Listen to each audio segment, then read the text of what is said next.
بسم اللہ الرحمن الرحیم۔ السلام علیکم۔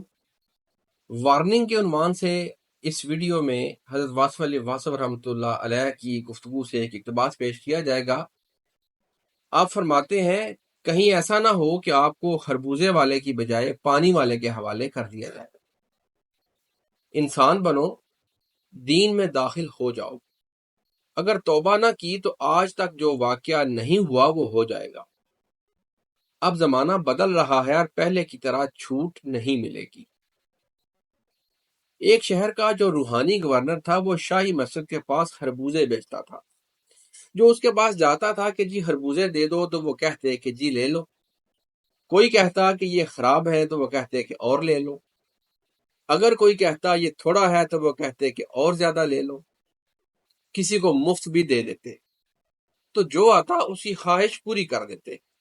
ایک دن ان کا وصال ہو گیا، پھر دوسرا بندہ نافذ ہو گیا اور وہ پانی پلانے پر مامور ہو گیا۔ کسی نے اس سے پانی کا گلاس مانگا تو اس نے پیسے مانگے۔ اس آدمی نے ایک اور گلاس مانگا تو اس نے کہا اور پیسے دو۔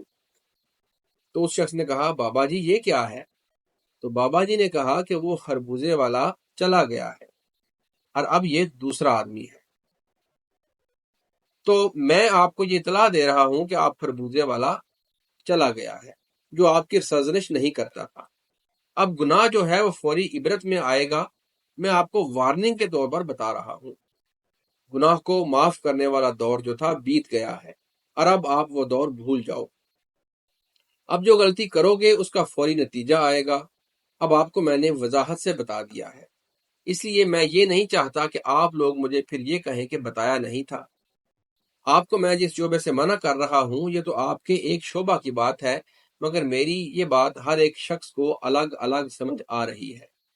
یعنی جو بات میں کر رہا ہوں وہ بات ہر ایک شخص کو الگ الگ سمجھ آ رہی ہے۔ جو بات میں منع کر رہا ہوں وہ آپ لوگ ٹھیک کریں، اس طرح سب آسان ہو جائے گا۔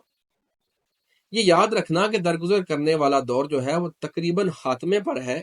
اب یہ نہیں ہو سکتا کہ اللہ تعالیٰ آپ لوگوں کی وجہ سے اسلام کو ڈی فیم کرا دے، بدنام کرا دے۔ اب مسلمانوں کے بھی اعمال کا محاسبہ ہوگا، اور میں آپ کو یہ خود ہی بتا رہا ہوں، اور میں یہ کہہ رہا ہوں کہ دوسروں کو بری نیت سے دیکھنے والا اپنے گھر کو بچا نہیں سکتا۔ اس لیے اے صاحبان علم و خرد، عقل و دانش، اپنے گھروں کو، اپنی بیٹیوں کو، اپنے حالات کو اور اپنی عزتوں کو آپ خود محفوظ کرو۔ یہ اس طرح محفوظ ہوں گی کہ جب آپ دوسروں کی عزت محفوظ کریں گے۔ یہ پیغام آپ کے لیے ہے، اور یہ چھوٹا سا پیغام ہے، اور امید ہے آپ کو یہ چھوٹا سا پیغام یاد رہے گا اور آپ لوگ اس کو عمل میں لائیں گے۔ اس معاملے میں آپ لوگوں کی طرف سے وعدہ خلافی نہیں ہونی چاہیے۔ اگر آپ لوگوں نے کسی کی طرف بدنگاہی سے دیکھا تو پھر تمہاری اولاد اس سے بچ نہیں سکتی۔ اس لیے اللہ سے توبہ کرو اور دل سے توبہ کرو۔ میں آپ کو وقت دیتا ہوں، میں آپ کو صاف بنا کر بھیجتا ہوں، اور آپ جب واپس آتے ہو تو ویسے ہی ہوتے ہو۔ کہیں ایسا نہ ہو کہ آپ خربوزے والے کی بجائے پانی والے کے حوالے کر دیا جائے جو آپ کو سزا دے دے گا۔ لہذا آپ اس بات سے بچو۔ کسی کی اولاد کی طرف ناپاک نگاہوں سے نہ دیکھو، یہ وارننگ ہے۔ تھوڑی سی احتیاط سے یہ کام ہو جائے گا۔ آپ لوگ صاحبان اولاد ہو اور آپ لوگوں کی عمریں بھی کافی ہو گئی ہیں، اپنی نگاہیں پاک رکھو۔ اب اگر آپ منظور نہیں کرو گے تو پھر آپ مشکل میں پڑ جاؤ گے۔ اللہ تعالیٰ آپ لوگوں پر اپنا فضل کرے اور رحم کرے۔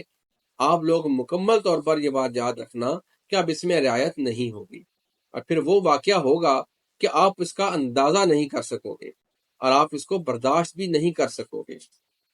آپ اچھے انسان بن جاؤ، نہ اپنی عمر سے کم نظر آؤ اور نہ بہت زیادہ نمایاں ہونے کی کوشش کرو۔